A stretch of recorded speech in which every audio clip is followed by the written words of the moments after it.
Olá, graça e paz. Esse é o programa Texto e Contexto, um espaço online da Igreja Adventista da Promessa, onde nós discutimos temas de natureza doutrinária e também teológica. Eu sou o pastor Eleilton e é uma alegria ter você por aqui. Se você já assistiu o programa Texto e Contexto em alguma outra ocasião, você sabe que esse é um programa onde nós abrimos a palavra de Deus e discutimos temas à luz da Escritura, sempre com alguns convidados que nos ajudam nessa discussão. Estamos conversando nos programas desse mês sobre o tema escatologia.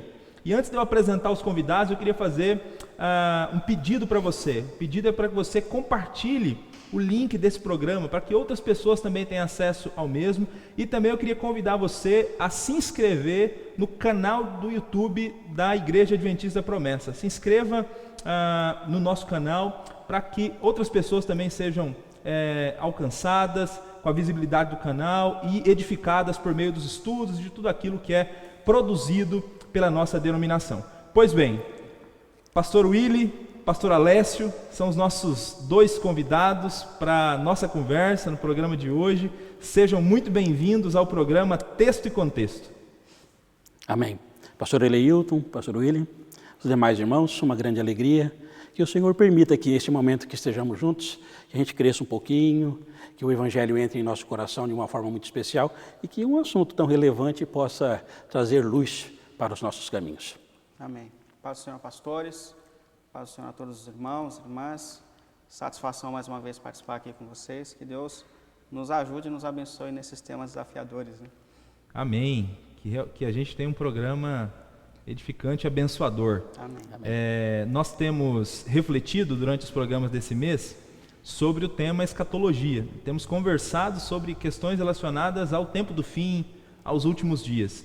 Então nós já tivemos um programa aqui em que nós falamos sobre os sinais, indicadores que Jesus apresentou relacionados ao final dos tempos, e dentre esses sinais, nós inclusive fizemos uma correlação aqui com o coronavírus, com essa pandemia, que é um tipo de alerta relacionado à volta do Senhor Jesus. No último programa, falamos sobre um grande sinal que Jesus apresentou também como indicador da sua vinda, que é a grande tribulação. Então foi um papo bem legal também sobre a grande tribulação. E hoje nós vamos falar também sobre um tema que de alguma maneira está relacionado com a grande tribulação. Porque o que marca o início da grande tribulação é o surgimento de um personagem que nós chamamos de anticristo. Então a proposta é que hoje a gente converse um pouco sobre o anticristo.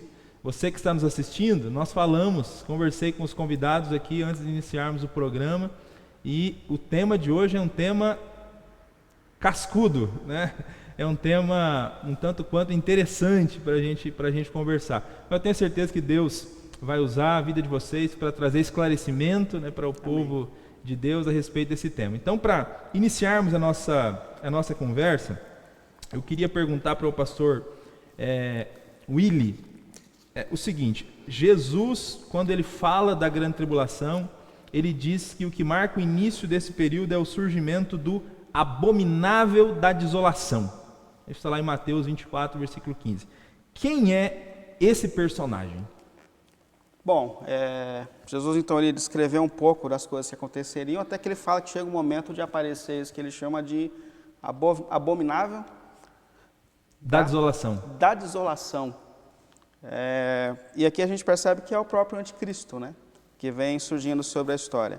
O apóstolo Paulo também chamou ele lá em Tessalonicenses 2, versículo 3, de homem da iniquidade, É uma espécie de encarnação do mal, de fato. Uma espécie não, ele é a encarnação do mal, de fato, o anticristo, Aliás, esse termo anticristo quer dizer aquele que se opõe a Cristo, Aquele que está ao contrário, é um reverso do próprio Cristo.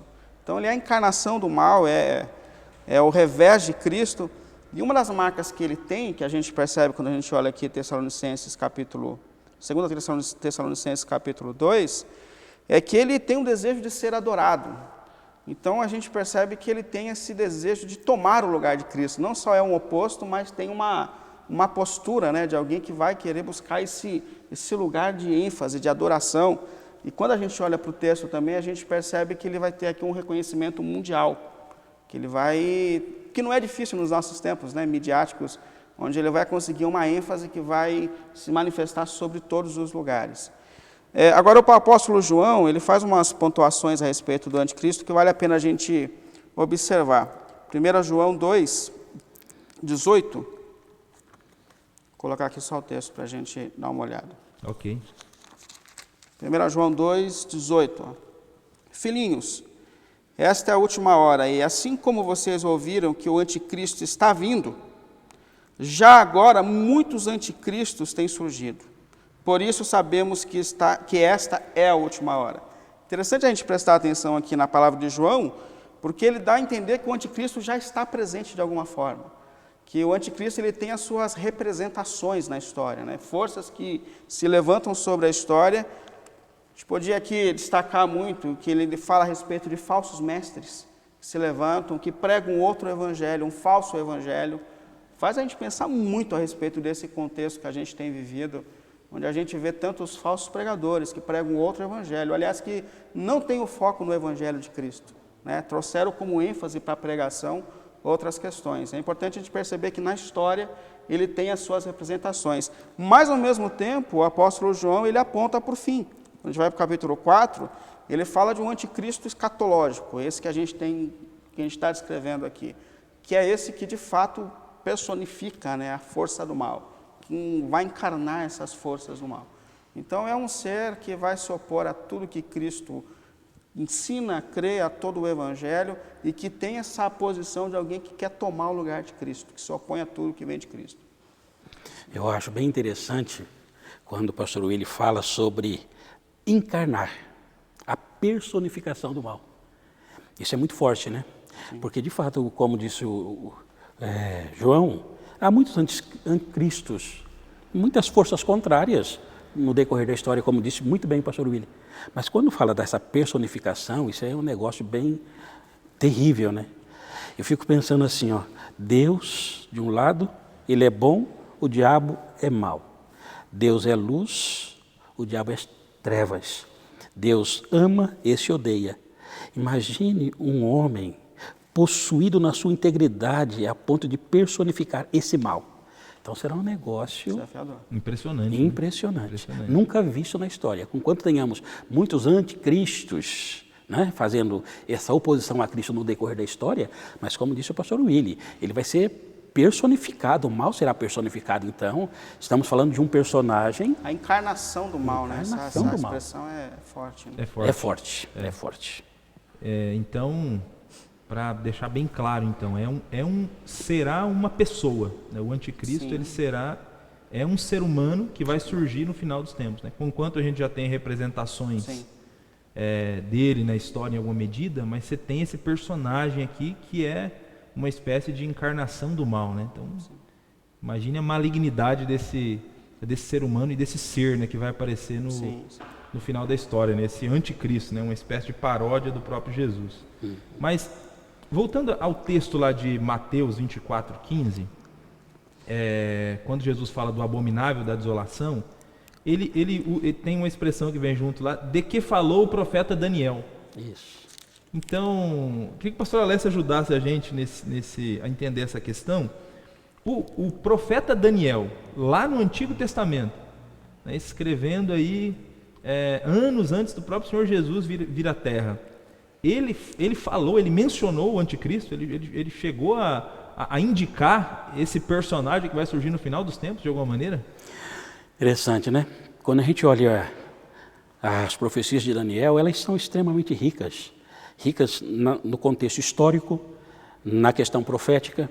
E é interessante que o próprio Cristo faça esse link, né, puxando o que disse o profeta Daniel. E de fato, Daniel, pelo menos em 2 momentos, tanto no capítulo 7 quanto no capítulo 11, ele fala sobre o aparecimento do anticristo. Para a gente puxar um pouquinho ali em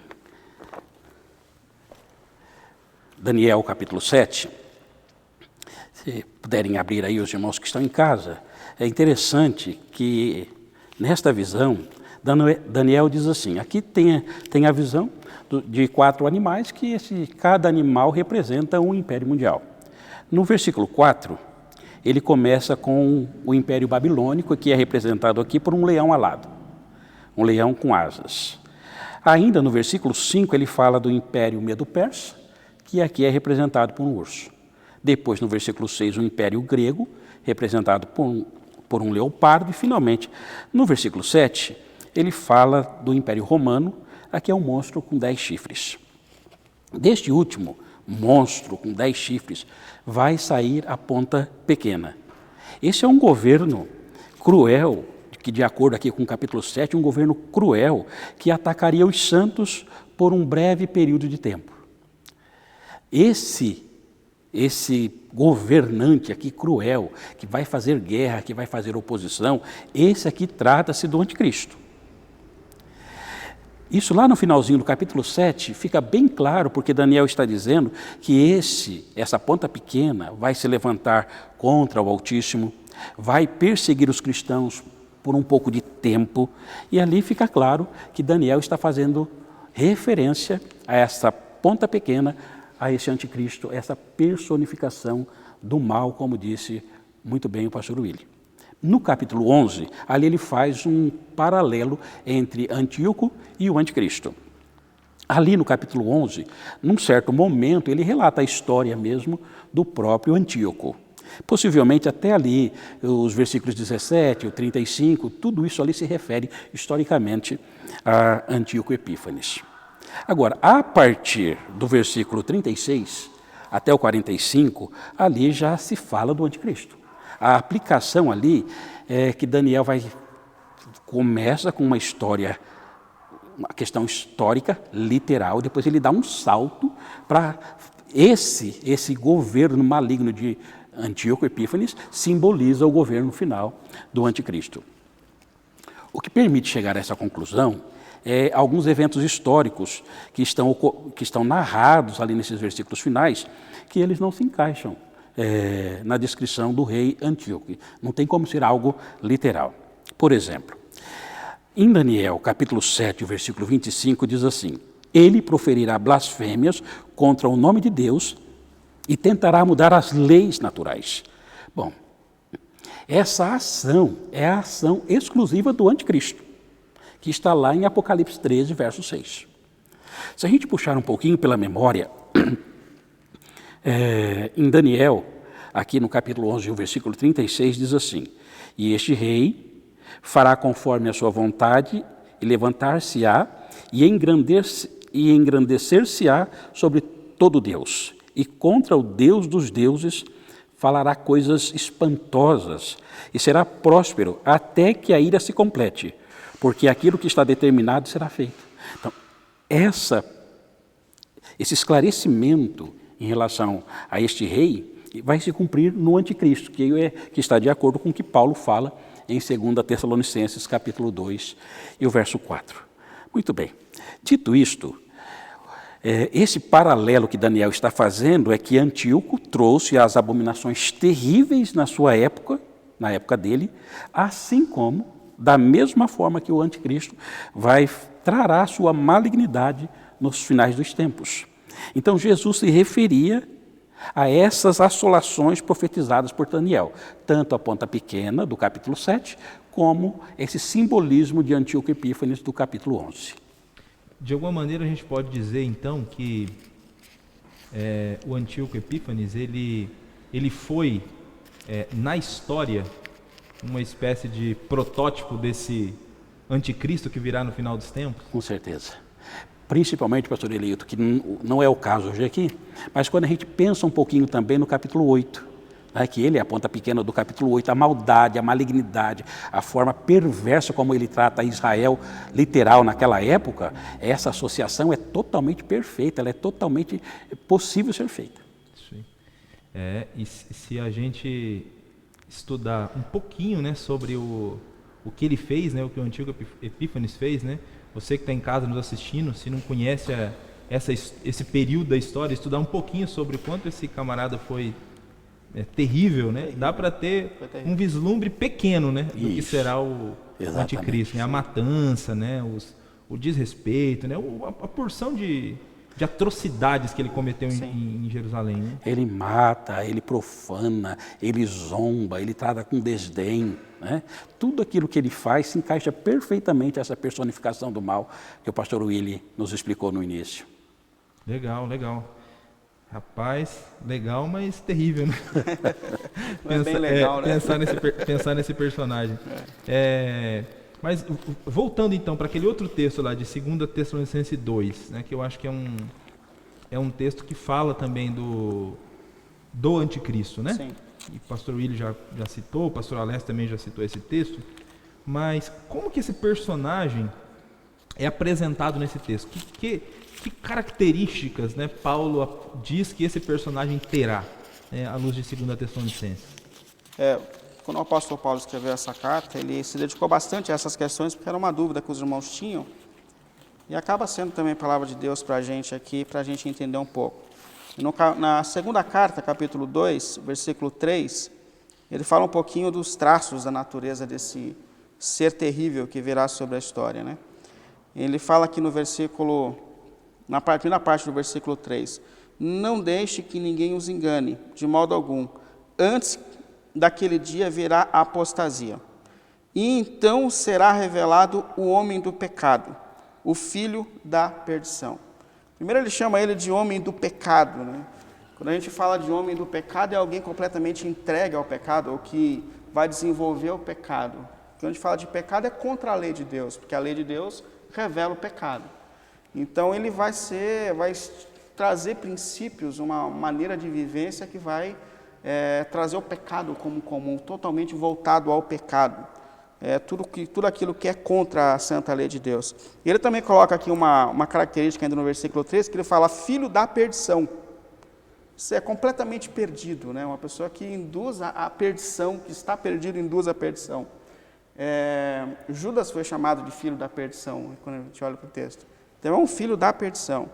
E uma característica também que ele coloca aqui, desse anticristo, no versículo 4, este se opõe e se exalta acima de tudo que se chama Deus, ou é objeto de adoração, chegando até a assentar-se no santuário de Deus, proclamando que ele mesmo é Deus. Mais uma vez a gente percebe que ele tem uma necessidade de adoração, de assumir de fato o lugar de Deus na história.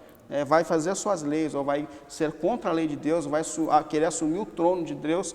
Então a gente vê aqui um personagem extremamente de ênfase, né, muito forte na história, e que quer tomar o lugar de Deus, e ao mesmo tempo é um grande impostor, porque não é.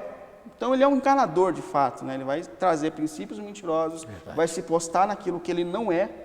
E aqui a gente tem aqui alguns traços, que é esse desejo de querer ser adorado, sentar-se no trono de Deus. Então a gente vê aqui uma natureza de alguém que realmente entrega a iniquidade, que vai trazer um período de profunda iniquidade sobre a terra. É um personagem terrível mesmo, né? Essa descrição que Paulo faz dele aí, em 2 Tessalonicenses. Pensando em outro texto aqui da Escritura Sagrada, que talvez, né, também faça uma referência ao anticristo, eu queria que o pastor Alessio comentasse para a gente esse texto, que é o Apocalipse 13, né? O Apocalipse 13 fala para a gente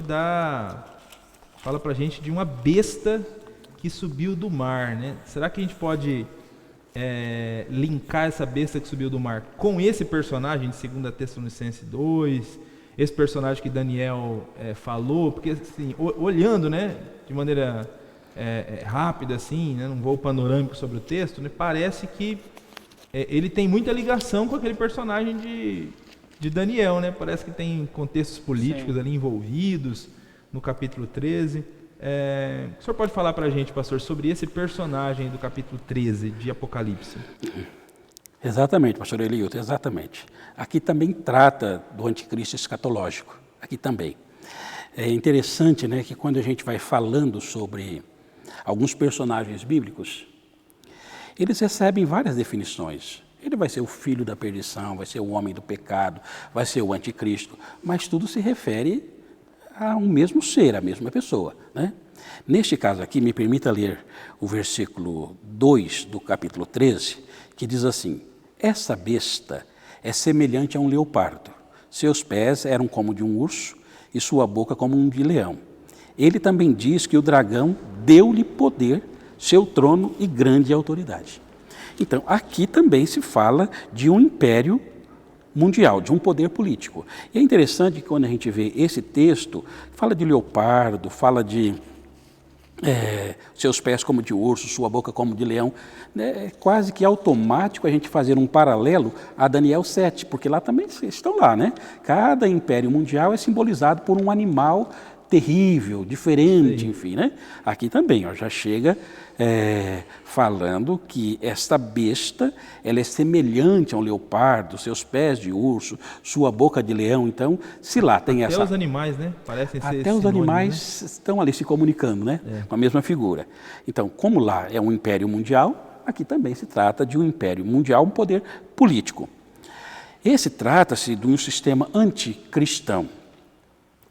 Esse sistema, ele vai atrair após si todos os governos, todas as nações, durante todo o seu reinado, e pelo poder que esse ser recebe de Satanás, ele vai perseguir os cristãos, que é o caso do assunto que foi tratado sobre o assunto da grande tribulação. Muito bem.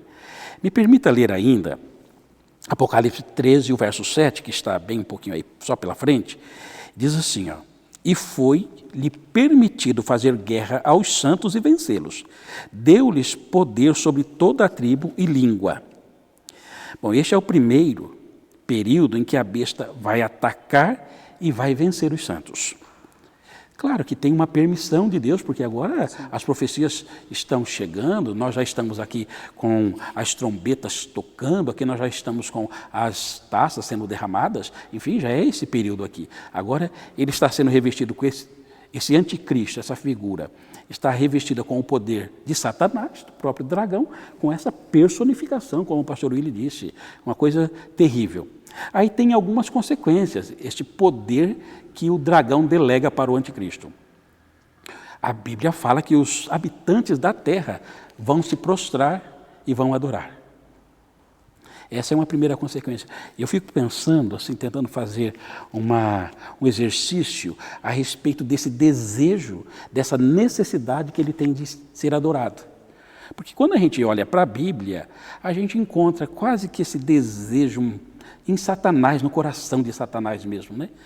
Essa vontade de ser como Deus, essa vontade de receber a adoração, essa rivalidade com Deus. Então, esse ser, ele vai estar tão possuído de malignidade que praticamente ali é uma personificação mesmo, é um negócio, é um mal num grau tão elevado que a gente não consegue dimensionar. Sim.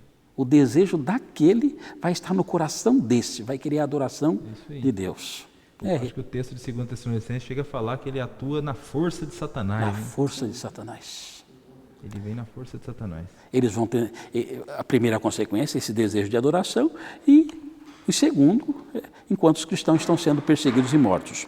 O versículo 8 diz assim: e adoraram a besta todos os habitantes da terra. Claro que é a exceção dos salvos, os demais todos se prostram e adoram. Parece que aqui tem uma vitória aparente, mas essa vitória ela não é uma vitória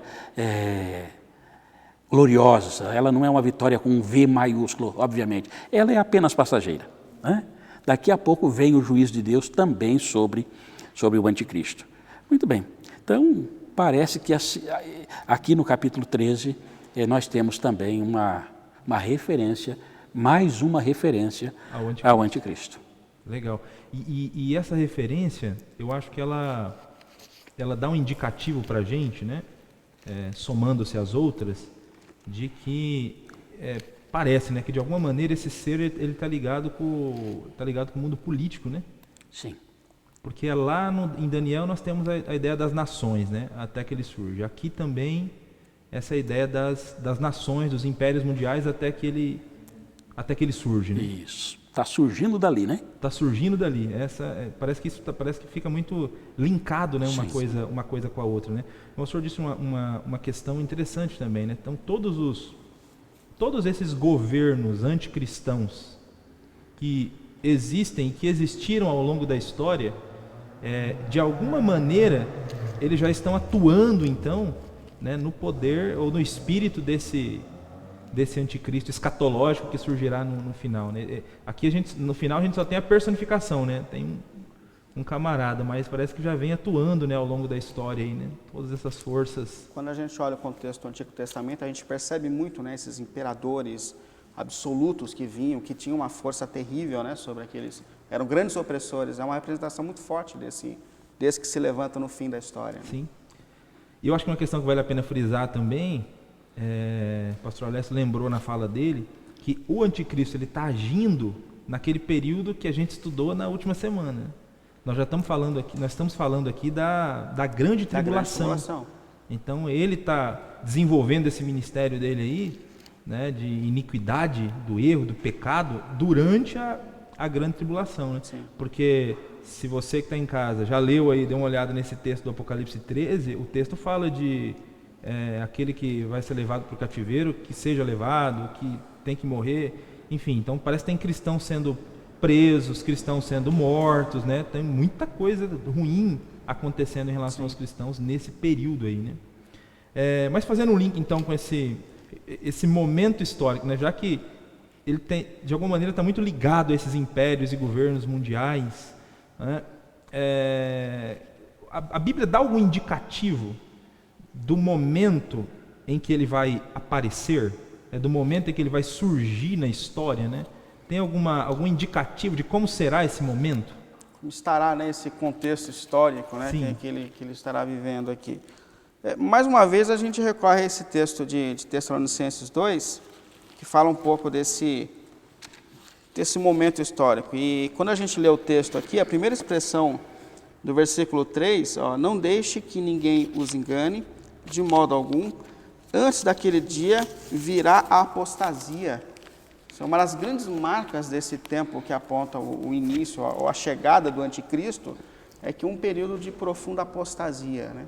Levando em conta que a apostasia de fato, abandonar aquilo que se cria, cair de algo, dá esse sentido de cair de algo, de rebelião, revolta. Então, a gente tem aqui a narrativa de um período que marca muito a apostasia da fé, onde as pessoas abandonarão a sua fé em Deus, a sua convicção, e talvez se aliando já a esse que se levanta nesse período final da história. Então, a gente percebe que no fim dos tempos a gente tem uma forte oposição a Deus, já que essa apostasia começa a se estabelecer. As pessoas viram as costas, onde no ambiente que a gente vive, talvez a fé ainda, por mais que não seja bem organizada, ainda há fé, né? Ainda há, por exemplo, num contexto como o do Brasil, a gente encontra as pessoas sempre crédulas. Pode ter uma fé desordenada, mas sempre crédulas. Mas a gente tem a narrativa aqui de uma apostasia mesmo, né? De uma geração que vira as costas para Deus. E Jesus, o Senhor, lá no Evangelho de Mateus 24, quando a gente pega lá do 10 e 13, fazendo assim um resumo, ele fala que a imoralidade aumenta também nesses períodos. Então, a lei de Deus enfraquece, os princípios que Deus deu à humanidade vão se enfraquecendo, já estão. Né? A gente vive um tempo que, se a gente refletir sobre moralidade e questões desse tipo, é uma coisa bastante assustadora, né, para a nossa geração.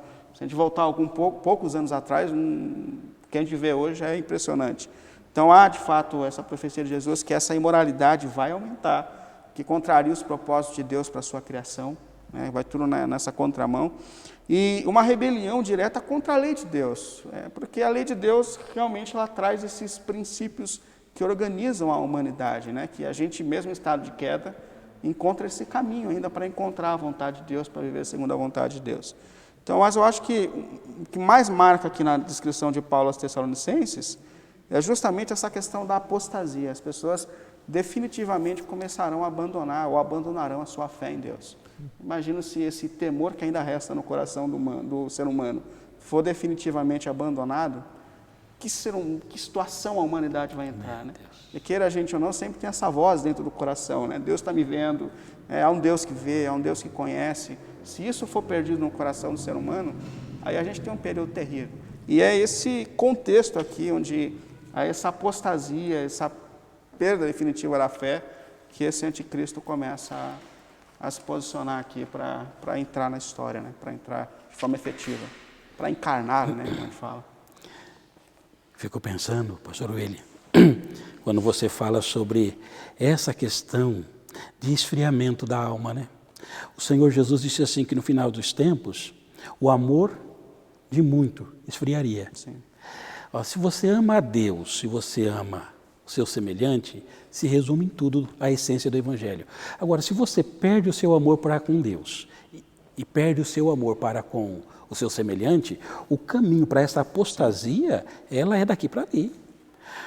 E eu fico assim, pensando, tentando dimensionar essa fala, porque essa fala é muito importante quando o pastor Willy faz esse link de alguns anos para cá. Pega aí 20, 30 anos. Os irmãos que estão em casa, façam esse exercício. O que era o mundo 20, 30 anos atrás? O que ele é hoje? Hoje se mata por uma capinha de celular. Hoje se mata por causa de R$5. Hoje, Deus para muita gente já não tem muito mais significado. Parece que de fato a iniquidade se multiplicou e tem chegado a níveis assim. E rápido, né? E Isso rápido. mais assusta, né? E rápido. Quanto mais o tempo passa, mais rápido isso está acontecendo. Exatamente. Rápido. Olha só. Mas ainda nesse texto de 2 Tessalonicenses, você comentou que é um texto que a gente volta sempre nele, né? Sim, sim. Ele fala dessa apostasia, então, desse período de desregramento, mas eu acho interessante também nesse texto que ele fala que tem algo que o detém, né? Que ele só vai surgir depois dessa apostasia, e isso não aconteceu ainda porque há algo que o detém, há algo que ainda está impedindo Sim. o aparecimento dele, né? E essa expressão aparece 2 vezes aí nesse texto. O que seria esse algo que o detém, né? Que esse texto fala, traz para a gente? Isso, de fato, se a gente pensar que a hora que o anticristo aparece, de acordo com as profecias, você tem os últimos tempos da nossa história. Uns já estão após o anticristo e os cristãos estão sofrendo. Você tem um cenário aqui em que uns estão sendo protegidos e outros estão sendo punidos, há uma ira. Então, quando nós entramos neste último tempo, parece que algo já aconteceu até ali, que a partir de agora você já não tem mais o que fazer. Voltando ali em Tessalonicenses capítulo 2 e o versículo 6, que é o versículo citado, o versículo 3 diz assim: vem a apostasia e se manifeste o homem do pecado, o filho da perdição. Versículo 4, faz oposição a Deus, querendo ser Deus. Verso 6, e agora sabeis o que o detém, para que o seu próprio tempo seja manifestado. Então a palavra deter aqui diz que existe algo que o está impedindo de se manifestar, algo que está contendo essa sua manifestação. E é a pergunta, né? O que estaria contendo o aparecimento do anticristo? Possivelmente seja a pregação do Evangelho. O Evangelho está sendo pregado. A semente do Evangelho está sendo semeada. Existem ainda corações que Deus sabe que serão alcançados por este Evangelho. E está indo. Chega uma hora que o Evangelho foi pulverizado, o mundo ouviu falar da mensagem do reino e então o anticristo aparecerá. É possível que, pelo menos por 3 motivos, a gente entenda que seja a pregação do Evangelho. Em primeiro lugar, ainda aqui em 2 Tessalonicenses, capítulo 2, o versículo 10 diz assim: e com todo o engano da injustiça para os que perecem, porque não receberam o amor de Deus para se salvarem. O contexto aqui mostra que quando o anticristo surgir, esse anticristo ele virá para aqueles que rejeitaram a verdade que salva. Então, essa verdade foi anunciada. Eles rejeitaram. E agora, como eles rejeitaram, o próprio espírito do erro está neles. Por isso, há uma indicação de que, de fato, seja a pregação do Evangelho. Um segundo motivo, quando a gente pensa, por exemplo, naquilo que o próprio Cristo disse lá em Mateus 24:14, né? Ele disse assim: este Evangelho do reino será pregado em todo o mundo, em testemunho a todas as nações, e então virá o fim. Então, nos Evangelhos, a pregação é o último sinal antes do fim. E depois dela, sim, teremos início a grande tribulação e a aparição do anticristo. E um terceiro motivo ainda que é bom se apresentar está lá em Apocalipse, capítulo 11, o verso 7, que fala sobre as duas testemunhas. Ela diz assim, versículo 7 lá: e quando acabarem o seu testemunho, a besta que sobe do abismo lhes fará guerra e os vencerá, mas a hora que acabarem o seu testemunho. Então, no Apocalipse, a besta, que é o anticristo, só surge quando as duas testemunhas, que representam a igreja, que representam a sua missão, tiverem proclamado, eles cumpriram a sua missão. Quando isso tiver acontecido, então ele surgirá. Eu diria assim, por ora, há uma missão espiritual sendo executado pela igreja no planeta.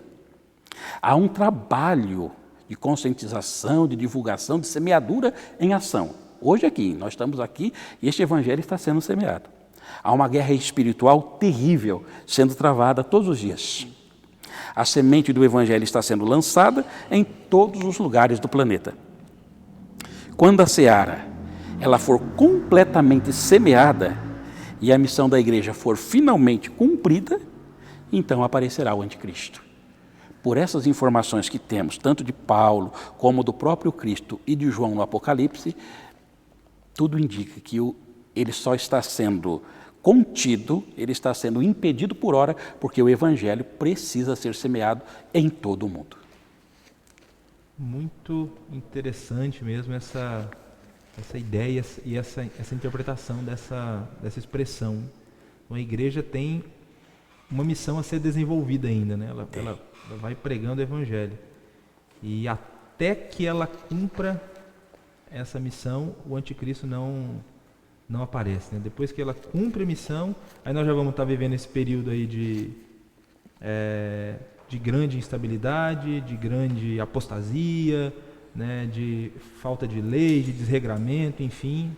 Parece que tudo vai combinando, né? Aí é o cenário perfeito para ele aparecer, né?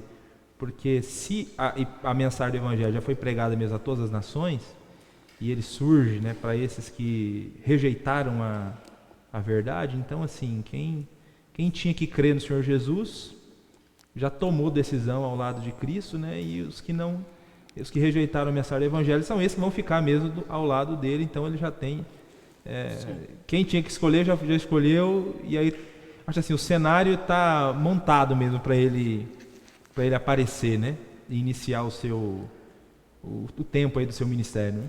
E quem rejeitou e foi após o anticristo não tem desculpa. Sim. O evangelho foi semeado, o evangelho foi pregado, né? Fez a sua escolha consciente, fez a sua rejeição consciente ao evangelho, não tem desculpa. É isso aí. Essa fala do pastor Alessio me faz pensar muito sobre a importância da pregação do evangelho. Porque a gente, como igreja, como pastor, a gente corre esse risco de às vezes perder o centro da nossa missão, né? A gente cria departamentos na intenção de tornar a igreja orgânica, de cumprir ali o seu papel, mas a mensagem a pregação do evangelho é a essência da nossa missão. No dia que a gente abandonar essa missão, a gente perdeu o sentido de ser igreja. Porque é a mensagem que se detém essa força do mal, que ainda traz consciência diferente para as pessoas desse mundo corrompido. Então é muito importante a gente pensar como pastor, como igreja, essa questão da necessidade da pregação do evangelho, de continuar anunciando o evangelho, que a igreja não é um entretenimento, não é, a igreja é o lugar onde o evangelho de Cristo está sendo anunciado, confrontando as forças do mal, trazendo luz e salvação às consciências adormecidas. Isso é muito importante para a gente. É muito importante. Legal. Até esse texto de Apocalipse 11, né, que fala das duas testemunhas, diz que ninguém pode parar essas duas testemunhas enquanto elas não cumprem a sua missão, né? Então é o próprio Deus que ele tem interesse e ele abençoa, né, essa comunidade, a igreja, para que ela cumpra a sua missão de pregar o evangelho, né? As portas do inferno não prevalecerão contra a igreja, né, nesse contexto de que o evangelho vai avançar. Vai avançar. A A igreja é uma comunidade vitoriosa, né? Vai avançar. É isso aí. Quando ela cumpre, aí sim, aí surge a besta lá, a besta, né, surge o anticristo para iniciar o seu ministério. E até um detalhe interessante também, né, de acordo com a interpretação que a nossa denominação dá para as passagens escatológicas, né, o que tudo indica, ele tem apoio, quando o anticristo surge, ele tem apoio de outras, das nações, né, dos governantes das nações, né? Daniel 7 fala dos 10 chifres daquele último monstro, né? Que Sim, a gente entende que são os governantes, né? Poderes que aliados, darão né? apoio, né? Isso. A esse reinado do anticristo, né? Exato. 10 reis que aparecem em Apocalipse 17, né? Enfim. Sim. Então ele surge com esse apoio, né? É uma união de poderes. De alguma maneira. Mas legal, interessante. Vai ser um desafio para a geração que vai enfrentar essa paródia de Cristo, né? Essa encarnação do mal. Quem sabe não é a gente. O jeito que as coisas estão indo rápido, né? É isso aí. Verdade. Quem sabe, né? Quem sabe, né? Quem sabe, Deus. A boa notícia é que ele vem, né? Se É isso aí. acontecer, a gente... Eu acho que isso nos Verdade. faz a gente... traz um desafio a mais para a gente, né? Porque assim, pode ser que não seja a nossa geração, mas talvez seja dos nossos filhos, talvez seja dos nossos netos, né? Então, Sim. é importante sempre uma geração orar pela outra, para que essa outra Sim, seja exatamente. perseverante, né? Ao enfrentar o período da grande tribulação, né? Verdade. Pastor Eliilton, se eu pensar um pouquinho aqui no que o pastor Willi disse, quando ele faz aquele link, né, quando ele puxa esse esfriamento, né, de uma geração para outra, de 20, 30 anos, fico pensando assim, ó, se a gente olha para trás, 20 anos atrás, como era um filme, como era uma novela, como era um programa de televisão, e hoje você coloca, você vê o que aconteceu de esfriamento espiritual, moral, Sim. nesses últimos 20, 30 anos. Coloca isso aqui para frente. Bom, então daqui 30 anos é quase que impensável. É quase que impensável. Então, é possível sim, é possível que esteja muito perto. Isso aí. Esteja muito perto. Eu acredito que esteja muito perto. Sim. Uma questão que gera muita curiosidade nas pessoas, né, quando tratam desse tema, e eu queria puxar essa questão agora, porque talvez muitas pessoas que estão nos assistindo agora, elas estão esperando esse momento, né, para saber qual é a marca da besta, né, porque o Apocalipse fala da marca da besta, né, uma marca que as pessoas têm na mão e na testa. O Apocalipse fala do número da besta, né? Então, Pastor Willi, ajuda a gente a entender isso. O que seria essa marca? É o chip? O texto é Apocalipse, capítulo 13, que descreve, a gente já citou esse texto aqui, que descreve esse surgimento da besta, né, que vem, o pastor Alessio também já citou. E de forma específica, a gente pega aqui a partir do versículo 16, ele começa a descrever aqui esse fato que a gente está falando. E também abrigou todos, pequenos e grandes, ricos e pobres, livres e escravos, obrigou, né, a receberem certa marca, na mão direita e na testa, para que ninguém pudesse comprar nem vender, a não ser que tivesse a marca, que é o nome da besta ou o número do seu nome. Aqui há sabedoria. Aquele que tem entendimento, calcule o número da besta, pois o número é número de homem. Seu número é 666. Então a questão é, o que seria essa marca, né, que ele descreve aqui nesse texto? A gente sabe que essa é uma conversa de séculos, né, que a gente tem tentado descrever o que acontece. Essa questão no contexto de João, da marca, era muito comum, porque era normal um escravo que ele fosse marcado para mostrar quem ele pertencia, ou na sua mão, ou na sua testa.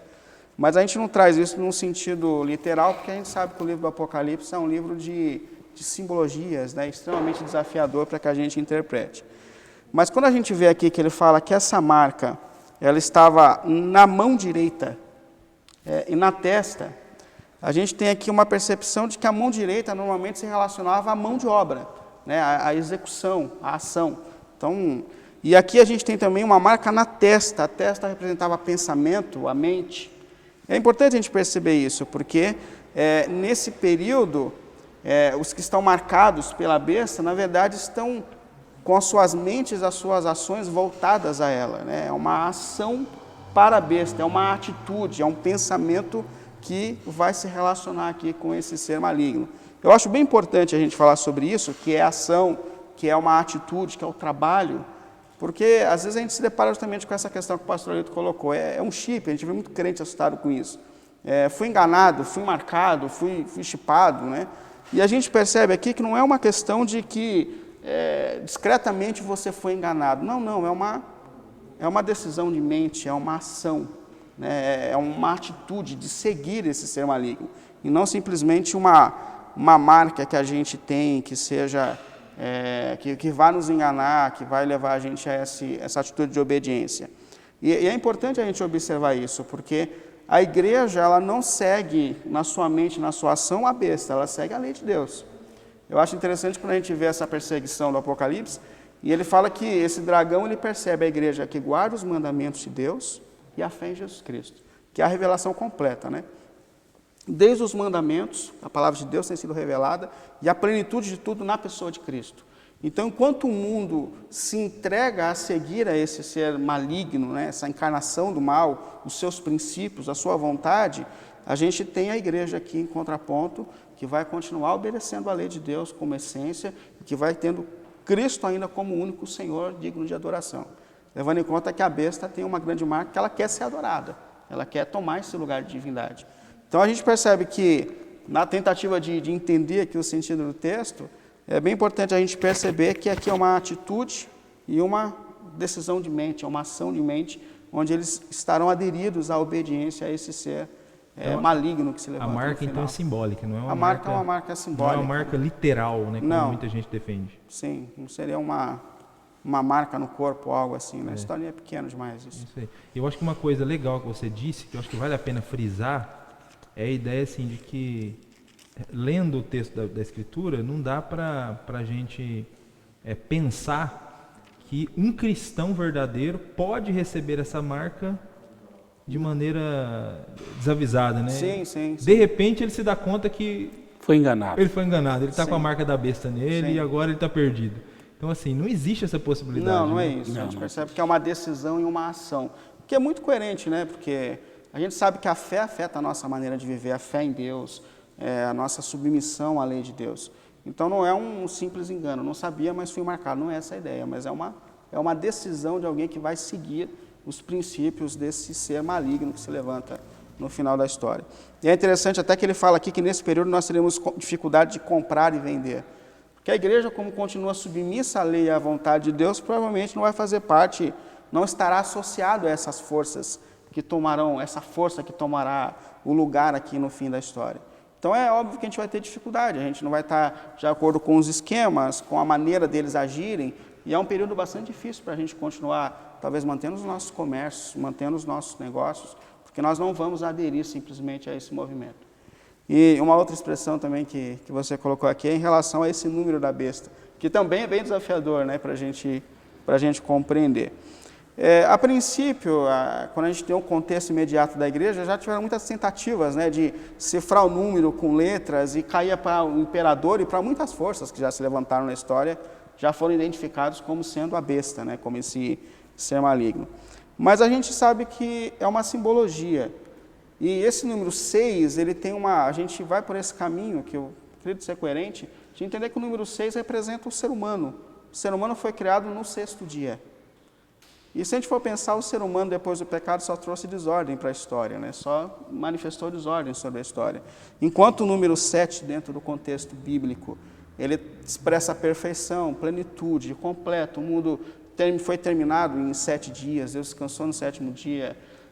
Os 7 Espíritos de Deus, Deus só tem um Espírito, mas mostra a plenitude do Espírito de Deus. Escreve as 7 igrejas que estavam na Ásia, tinham mais igrejas. Na verdade, ele estava escrevendo a todas as igrejas de todos os tempos. Enquanto o 7 representa a plenitude, o completo, o 6 aqui representa a desordem, a limitação, a imperfeição humana. E quando a gente tem esse número 666, a gente percebe uma intensificação dessa desordem, que é a representação desse ser maligno, né, que vai se levantar. Então, se os outros poderes trouxeram desordem ao mundo, ele é 666, sei lá, 3 vezes mais difícil, ruim, do que esses seres terríveis que se levantaram sobre a história. É uma maneira da gente encontrar um caminho para interpretar esse texto aqui. É isso aí, olhar para esse ser, então, um ser 3 vezes errado, 3 vezes maléfico, né? 3 vezes... de fato será um ser terrível mesmo esse anticristo, né? Porque o número é para identificá-lo, né? Então, você encontrar um ser desse assim, extremamente maléfico... E é interessante, pastor Eliilton, pastor William, quando o pastor William explica que muita gente, de fato, né, tentando achar o 666, foi fazendo contas e é algo tentador, né, encontrar, enfim. Mas eu não sou tão velho assim. Mas eu lembro de 3 ondas aqui no Brasil a respeito do que seria esse sinal da besta. Se tiver assim uma pessoa um pouquinho mais aí nos acompanhando, um pouquinho mais de idade, vai lembrar. Nós tivemos um primeiro momento que o sinal da besta era a televisão. A televisão era tida como a besta que falava. Isso correu no Brasil no meio evangélico. Correu. Era uma forma de não ter TV em casa. Depois passou isso. Aí veio um segundo momento que era o CPF. Isso eu já lembro com mais clareza. Ah, você tem um CPF, você tem um número, esse número está arquivado no computador da besta e tal. Rapaz, se você ter CPF era coisa terrível. Depois todo mundo aderiu ao CPF. E no futuro futuro depois, aí veio o código de barra. O código de barra, o 666 do código de barra era o sinal da besta. Era a besta mesmo. Você não podia comprar onde tivesse a marca. No começo, você ia num botequinho lá de esquina, você comprava o que você quisesse, não tinha, só tinha nos grandes mercados. Mas daqui a pouco até um chiclete tinha. Então você acabou sendo esquecido, né? Sim. Então, esse anseio, esse desejo, né? Os homens estão sempre procurando. Mas há de se ficar tranquilo, porque a hora que ele se manifestar, o seu número se manifestar, ninguém vai precisar de grandes exercícios matemáticos para saber quem ele é. Isso aí, todos saberão. Então, na verdade, o chip é mais uma onda, né? Só mais uma onda, né? É mais uma onda aí, né? É verdade. O chip. Então, nós não cremos que é o chip, não cremos que é a TV, nem o CPF, nem o código de barra. A gente não faz conta também para tentar descobrir nome, Sim, né? Tem gente que tenta descobrir nome lá de alguns personagens da história, né? Um Papa ou um Hitler, por exemplo, né? A gente não faz conta.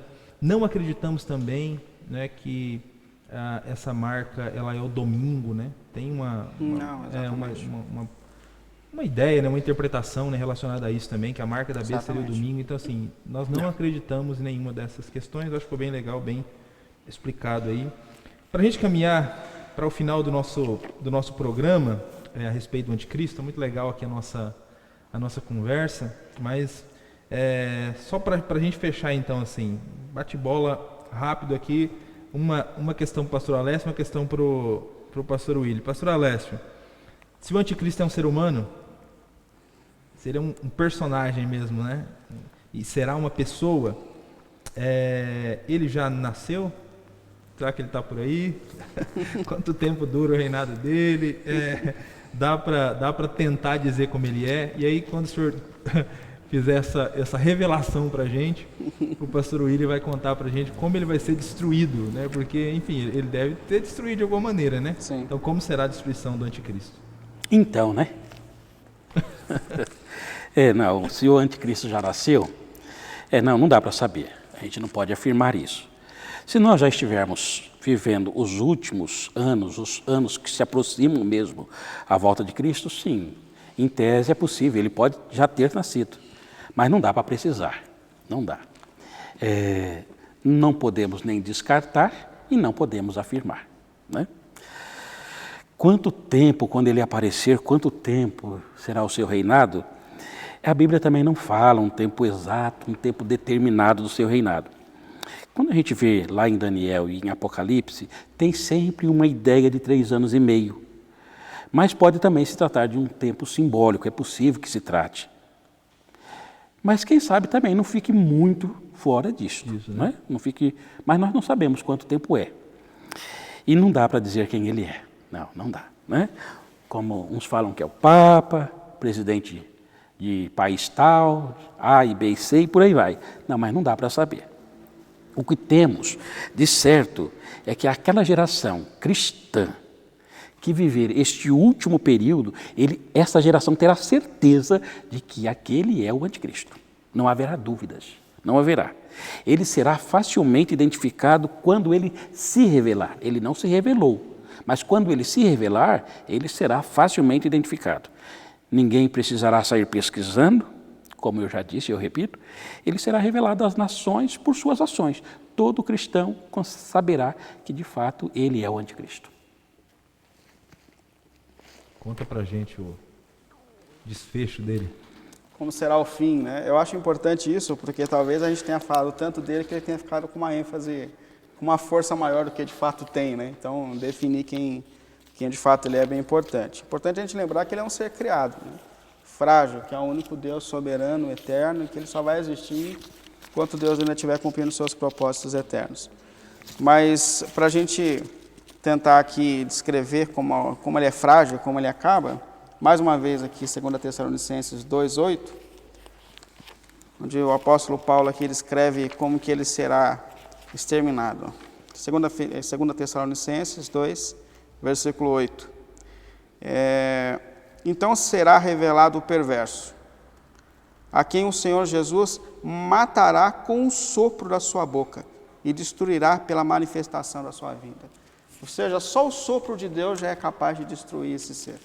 Ele não é nada, ele não passa de um ser criado, frágil, que tem as suas profundas limitações, e só com o sopro do Senhor ele será completamente exterminado da história, extinguido da história. Importante a gente perceber isso, né? Logo, logo, todo joelho se dobrará e toda língua confessará que Cristo é o Senhor absoluto, e ele também estará prostrado confessando que Cristo é o Senhor sobre tudo. E Amém. ele não se compara a nada do Graças Senhor. a Deus. Glória a Deus. A paródia de Cristo, Exatamente. o poder dele nem se aproxima do poder Só do o sopro Cristo. do Senhor é Do suficiente Cristo para verdadeiro que a gente segue, né? Glória a Deus. Graças a Deus. Espero que você que nos assistiu até esse momento, que esse estudo tenha sido edificante para você, que você tenha de alguma maneira crescido na graça, no conhecimento do Senhor. Nós estamos chegando ao final desse programa que tratou a respeito desse personagem chamado Anticristo, que será um dia definitivamente derrotado pelo Senhor Jesus Cristo. E para a gente concluir então o nosso programa, eu queria pedir, pastor Alessio, dê uma palavra final para aqueles que estão nos assistindo, nos acompanhando até agora, e na sequência o pastor Willy, ele vai nos colocar diante de Deus em oração para a gente concluir esse período. Amém. Amém. Pastor Eleuto, obrigado. Pastor Willy, obrigado. E o irmão que está em casa conosco até agora, me permita encerrar dizendo para o seu coração: se os dias terríveis estão se aproximando, e estão, se o homem está cada vez mais frio, mais distante de Deus, ele está, se por um lado isto é verdade, lembre-se, o Evangelho está sendo pregado, a semente tem brotado em lugares menos esperados, um milagre do Evangelho. Se o mundo caminha para uma encruzilhada, para o vale da decisão, e ele caminha, se o anticristo em breve será revelado, e ele será, lembre-se, o fim está chegando. Os sinais deixam isto muito claro. Logo, logo, nós voltaremos para casa. Em breve, o nosso Senhor aparecerá no céu com milhões e milhões de anjos. Os céus vão se abrir e então de lá nós ouviremos, eu e você, ouviremos o nosso Senhor chamando: vinde, benditos de meu Pai, venham receber a herança que vos está preparado desde a fundação do mundo. Então, irmão, irmã, fique firme. Lembre-se da promessa do nosso Senhor: ser fiel até a morte e dar-te-ei a coroa da vida. Que Deus te abençoe. Amém. Pai querido, em nome do Senhor Jesus, mais uma vez nós estamos diante de Ti, Senhor. Deus que é sobre a história, Deus que é sobre tudo, Deus que é sobre todas as forças que um dia atuaram sobre toda a história da humanidade, Senhor. Nós cremos que as forças do mal se levantam, se levantarão, se intensificarão, mas que o Senhor é o Senhor soberano da história, que está sentado no trono, acima de todo o trono, e que nada pode ser comparado ao seu poder, à sua glória. E o Senhor que sustentou a igreja na história e tem sustentado hoje, vai continuar sustentando, Senhor. Dá-nos forças, sabedoria, virtude para cumprir a nossa missão, Senhor. Pelo nome de Jesus Cristo, Pai. Que em meio a todos os desafios da nossa geração, a gente entenda a nossa missão que a gente proclame o Evangelho de Cristo, que as suas promessas, por meio da proclamação, se cumpram entre nós, onde seja manifestada a luz pela pregação do Evangelho, salvação, transformação, porque nós desejamos a Tua vinda, nós desejamos o dia em que nós estaremos diante de Ti para sempre, Senhor. Portanto, que toda a Sua palavra seja cumprida para a glória e para a louvor do Teu nome. Em nome de Jesus. Amém. Amém, graças a Deus. Amém. Muito obrigado, pastor Alessio. Muito Amém. obrigado, pastor Willy. Muito obrigado a vocês que nos acompanharam até aqui. Que o Senhor possa continuar dando graça e lhe abençoando. Nós estamos chegando ao final desse programa Texto e Contexto. Não se esqueça, se você ainda não fez isso, de compartilhar esse programa para que outras pessoas também sejam abençoadas, instruídas através desse tema. Não se esqueça de se inscrever no nosso canal. É isso, que Deus lhe abençoe e até o próximo programa Texto e Contexto.